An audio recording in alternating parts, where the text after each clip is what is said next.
اور اسی نے تمہارے لیے رات اور دن اور سورج اور چاند کو کام میں لگایا، اور اسی کے حکم سے ستارے بھی کام میں لگے ہوئے ہیں۔ سمجھنے والوں کے لیے اس میں بہت سی نشانیاں ہیں۔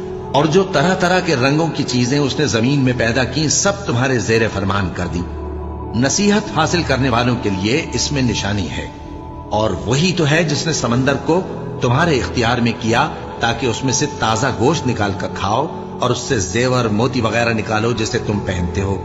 اور تم دیکھتے ہو کہ کشتیاں سمندر میں پانی کو پھاڑتی چلی جاتی ہیں، اور اس لیے بھی سمندر کو تمہارے اختیار میں کیا کہ تم اللہ کا فضل معاش حاصل کرو اور تاکہ اس کا شکر کرو۔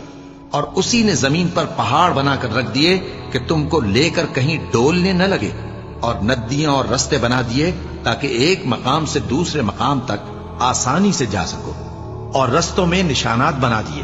اور لوگ ستاروں سے بھی رستے معلوم کرتے ہیں، تو جو اتنی مخلوقات پیدا کرے، کیا وہ اس مخلوق جیسا ہو سکتا ہے جو کچھ بھی پیدا نہ کر سکے؟